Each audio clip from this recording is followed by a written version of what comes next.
अस्सलाम वालेकुम। नेक्स्ट जो है हमने हार्मोन्स देखने हैं कुछ इनवर्टेब्रेट्स के। तो पहले हम देखते हैं पोरीफेरा। पोरीफेरा स्पॉन्जेस जो हैं इनके अंदर कोई क्लासिकल एंडोक्राइन ग्लैंड तो होते नहीं हैं, इनमें न्यूरॉन्स भी नहीं होती, तो इसलिए इनमें न्यूरोसेक्रेटरी सेल्स भी नहीं होंगे। तो ना तो इनमें क्लासिकल एंडोक्राइन ग्लैंड है, ना ही न्यूरॉन्स हैं। तो न्यूरॉन्स नहीं है तो न्यूरोसेक्रेटरी सेल्स भी नहीं है। ठीक है, तो फिर इनमें हार्मोन्स भी ज़ाहिर सी बातें नहीं होंगे। नेक्स्ट हम देखते हैं नडेरियन। जो नर्व सेल होता है हाइड्रा का, उसके अंदर एक ग्रोथ प्रोमोटिंग हार्मोन होता है, ठीक है, जो कि स्टिमुलेट करता है बर्डिंग को। बर्डिंग क्या होती है? एक छोटी सी बर्ड बनती है जिससे पूरा ऑर्गेनिज्म बन जाता है। रीजनरेशन, कोई पार्ट मतलब उसका कट हो जाता है तो उसकी जगह नया पार्ट जो है रीजनरेट कर जाएगा और ग्रोथ उसका साइज बढ़ना। मिसाल के तौर पर जब हार्मोन उस मीडियम में होगा जिसमें फ्रेगमेंट्स जो है हाइड्रा के इंक्यूब्यूट किए गए हैं, मतलब रखे गए हैं, तो हेड रीजन की जो रीजनरेशन है, मतलब उसका जो दोबारा से बनना है, वो एक्सेलरेट हो जाएगा, यानी कि तेज़ी से होगा। ठीक है, अब ये जो सो कॉल्ड हेड एक्टिवेटर है, ये हाइड्रा के अंदर माइटोसिस भी स्टार्ट कराएगा, मतलब सेल डिवीजन भी स्टार्ट करा देगा। तो इसमें हमने नडेरियंस में क्या देखा कि हाइड्रा के जो नर्व सेल्स हैं उनके अंदर ग्रोथ प्रोमोटिंग हार्मोन है जो कि रीजनरेशन, बडिंग और ग्रोथ कराते हैं। मिसाल के तौर पर एक मीडियम है जिसमें फ्रेगमेंट हाइड्रा के रखे गए हैं, तो उसमें ये हार्मोन होगा, तो उसमें क्या होगा कि जो हेड रीजन की रीजनरेशन है वो एक्सेलरेट हो जाएगी। अब ये जो सो कॉल्ड हेड एक्टिवेटर है, ये मतलब कि माइटोसिस भी हाइड्रा के अंदर कराता है।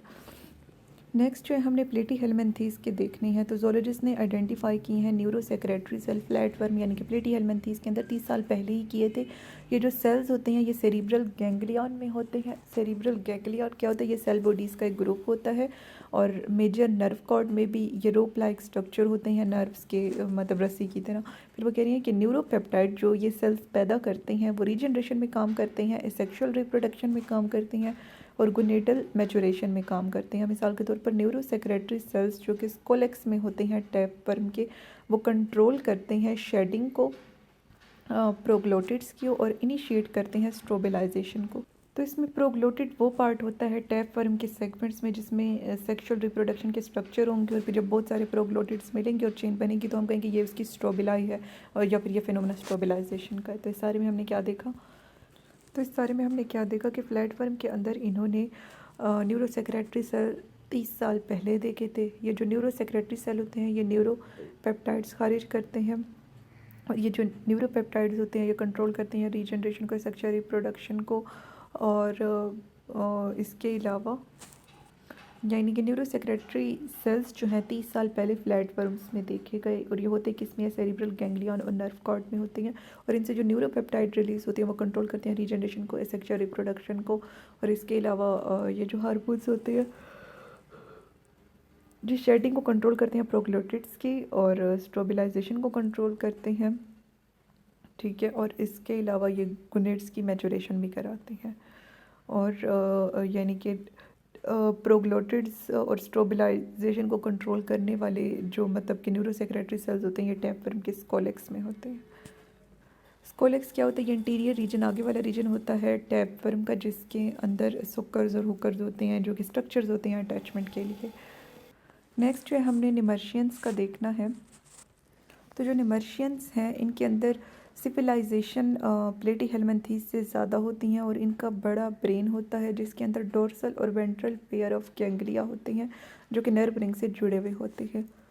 और न्यूरोपेप्टाइड जो ये गैंग्लिया पैदा करते हैं वो यानी कि गोनेडल डेवलपमेंट को, गोनेड्स यानी कि जिसके अंदर गैमेट्स बनते हैं, उसे कंट्रोल करता है, और ये रेगुलेट करता है वाटर बैलेंस को।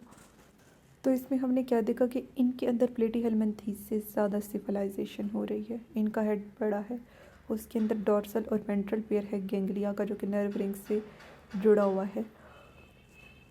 ठीक है, तो इनमें एक तो सिविलाइजेशन यानी कि हेड का बनना ज़्यादा होता है प्लेटी हेलमिंथीस की निस्बत, ब्रेन का साइज भी बड़ा है, डॉर्सल और वेंट्रल पेयर है गैंग्लिया का, और हार्मोन जो ये गैंग्लिया पैदा करते हैं वो कंट्रोल करते हैं गुनेड के मेच्योर होने को और वाटर बैलेंस को। तो ये हमने निमर्शियंस का देखा। नेक्स्ट हम निमाटोड्स का देखते हैं।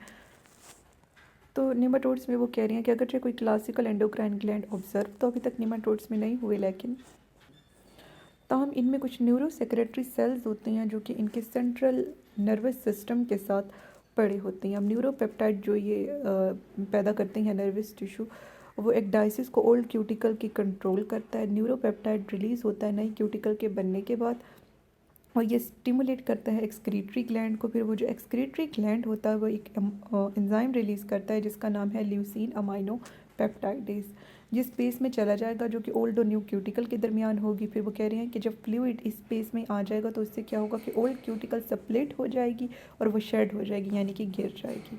तो इस सारे में हमने क्या देखा, नीमोटोड के अंदर अब कोई क्लासिकल एंडोक्राइन ग्लैंड तो है नहीं, लेकिन कुछ न्यूरो सेक्रेटरी सेल इनके CNS के साथ पड़े होते हैं जो कि न्यूरोपेप्टाइड रिलीज़ कराते हैं। न्यूरोपेप्टाइड जो है ये कंट्रोल करता है शेडिंग को ओल्ड क्यूटिकल की, और ये नए क्यूटिकल के बनने के बाद जो है ये रिलीज़ होता है। और क्या होता है कि ये जो न्यूरोपेप्टाइड होता है जब ये मतलब कि रिलीज़ होता है तो ये एक्सक्रीटरी ग्लैंड को स्टिमुलेट करेगा जो ल्यूसीन अमाइनो पेप्टाइडेज रिलीज़ करेगा जो कि ओल्ड और न्यू क्यूटिकल के दरमियान जाएगा। ओल्ड क्यूटिकल में पोर होंगे, वो स्प्लिट होगी और गिर जाएगी, शेड हो जाएगी। तो यह थे हमारे पास नेमाटोड के बारे में। नेक्स्ट हम मोलस्क का देखते हैं।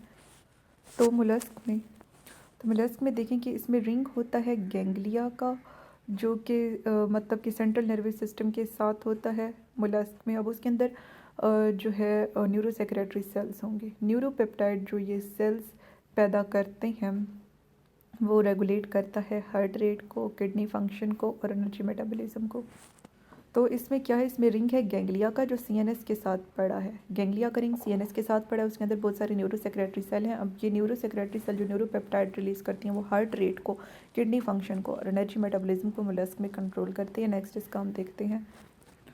फिर वो कह रही हैं कि जो हमारे पास गैस्ट्रोपोड मोलस्क होते हैं जैसे कि कॉमन लैंड स्नेल हेलिक्स है, तो उसमें एक खास किस्म का हार्मोन होता है जो कि स्पर्मेटोजेनेसिस कराता है। एक और हार्मोन है जिसे हम एग लेइंग हार्मोन कहते हैं, ये एग की डेवलपमेंट कराएगा।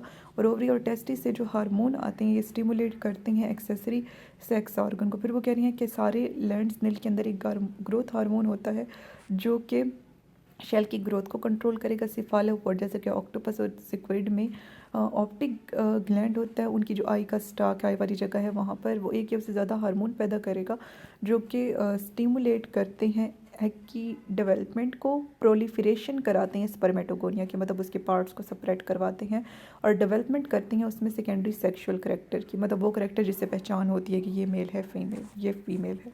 तो इस बारे में हमने क्या देखा, तो इस सारे में हमने क्या देखा कि गैस्ट्रोपोड में अगर हम देखें तो उसके अंदर लैंड स्नेल हेलिक्स होता है। ये जो लैंड स्नेल हेलिक्स होता है ये उसके अंदर स्पर्मेटोजेनेसिस कराएगा। कुछ के अंदर जो है वो एग लेइंग हार्मोन होते हैं जो कि एग की डेवलपमेंट कराते हैं, और कुछ में हार्मोन्स जो हैं ओवरी और टेस्टिस से जो कि रिलीज़ होंगे वो एक्सेसरी यानी कि हेल्प करने वाले जो सेक्स ऑर्गन्स होती हैं उन्हें स्टिमुलेट करती हैं। फिर वो कह रही हैं कि सारे स्नेल्स के अंदर एक ग्रोथ हार्मोन रिलीज़ होता है जो कि शेल की ग्रोथ कराता है। फिर सिफालोपोड में देखें जिसमें सिक्विड आते हैं और ऑक्टोपस आते हैं तो उसका ऑप्टिक ग्लैंड होगा उनकी आई स्टॉक में।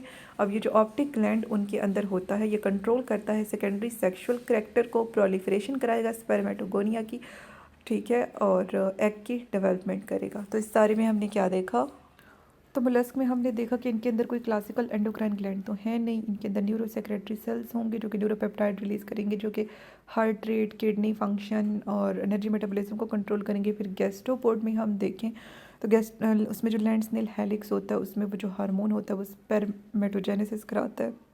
Egg laying hormone egg development को कंट्रोल करता है, स्टिमुलेट करते हैं एक्सेसरी सेक्स ऑर्गन को कुछ हार्मोन, और इसके अलावा इसमें ग्रोथ हार्मोन होता है जो कि शेल की ग्रोथ कराएगा। और फिर वो कह रहे हैं कि सिफालोपोड जिसके अंदर ऑक्टोपस आता है और सिक्विड आता है तो उसकी जो ऑप्टिक ग्लैंड होते हैं उनकी आई स्टॉक में उससे हार्मोन रिलीज़ होता है। उससे जो हार्मोन रिलीज़ होता है वो सेकेंडरी सेक्सुअल करैक्टर्स को कंट्रोल करता है और वो साथ ही एग की डेवलपमेंट भी कराएगा और प्रोलिफरेशन भी कराएगा स्पर्मेटोगोनिया की। तो ये सारा हमारे पास मोलस्क के अबाउट था। नेक्स्ट जो है हमने एनिलिड्स का देखना है।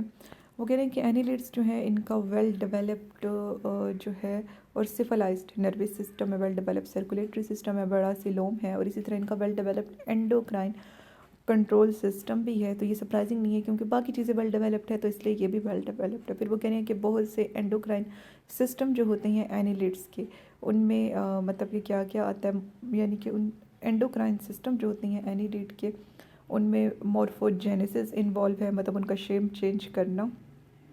उनकी डेवलपमेंट होती है, ग्रोथ होती है, रीजनरेशन होती है, उनके गुनेट जिनके अंदर गेमीट बनते हैं, जिन ऑर्गन के अंदर उन्हें गेमीट कहते हैं, वो मैच्योर होती हैं।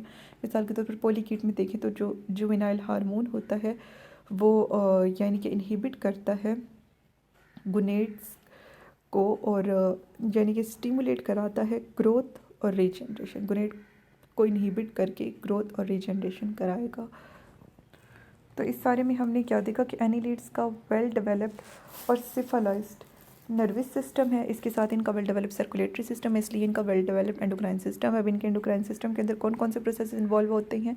Morphogenesis, development, growth, regeneration, gonadal maturation. फिर वो कह रहे हैं कि इनके अंदर एक जुवेनाइल हार्मोन रिलीज होता है जो कि गोनेट की जो मैचुरेशन है उसे रोकेगा, और साथ ही मतलब कि ये फिर डेवलपमेंट साथ कराता है, स्टिमुलेट कर देता है ग्रोथ को और रीजनरेशन को।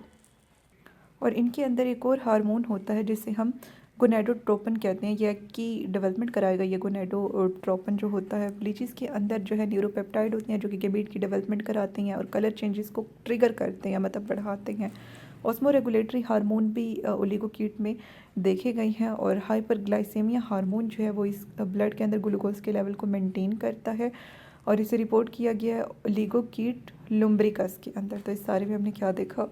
तो इसमें हमने देखा कि एक हार्मोन गोनेडोट्रोपिन एग की डेवलपमेंट को कंट्रोल करता है। लीचीज़ के अंदर कुछ न्यूरोपेप्टाइड यानी कि यह हार्मोन है जो कि कलर चेंजेस को और गेमिट की डेवलपमेंट को कंट्रोल करते हैं। इसके अलावा कुछ ऑस्मोरेगुलेटरी हार्मोन ओलिगोकीट्स के अंदर देखे गए, और ओलिगोकीट जिसकी एग्जांपल ये जिसकी टाइप जो है ये लुम्ब्रिकस है, उसके अंदर मतलब कि हाइपरग्लाइसीमिया का हार्मोन होता है जो कि ब्लड के अंदर ग्लूकोज का जो लेवल है उसे ज़्यादा रखेगा। ठीक है, और इससे पहले हमने जुवेनाइल हार्मोन देखा था जिसका हमने देखा था कोरेटल मैचुरेशन को स्टॉप करेगा, ग्रोथ और रीजनरेशन कराएगा, और इसके अंदर सारी चीज़ें एनिलीड के अंदर वेल डेवलप्ड हैं, तो एंडोक्राइन सिस्टम भी। तो नेक्स्ट जो है हमने बस दो हमारे रह गए हैं, अकाइनोडर्म्स, और फिर लास्ट में हम आर्थ्रोपोड देखेंगे। ठीक है, उसके बाद हमारा लेक्चर एंड हो जाएगा। तो अकाइनोडर्म्स में अगर हम देखें तो इसमें वो कह रहे हैं कि अकाइनोडर्म ड्यूट्रोस्टोम है। तो ड्यूट्रोस्टोम वो होते हैं जिसमें जो पोर होता है वो पहले माउथ नहीं बनाता, पहले एनस बनाता है, ब्लास्टोपोर जो होता है।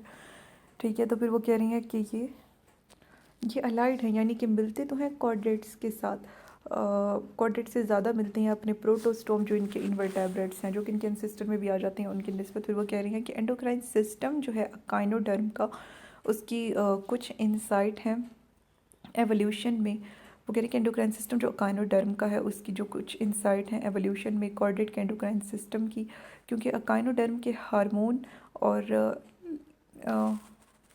एवोल्यूशन के लिहाज से यानी कि एंडोक्राइन सिस्टम और कॉर्डेट कम मिलते हैं, क्योंकि अकाइनोडर्म के हार्मोन और एंडोक्राइन के जो हार्मोन होते हैं वो यानी कि मुख्तलिफ होते। अकाइनोडर्म के मतलब कि जो एंडोक्राइन के हार्मोन होते हैं और जो कॉर्डेट के एंडोक्राइन के हार्मोन होते हैं वो काफ़ी हद तक जो है मतलब कि मुख्तलिफ होते हैं।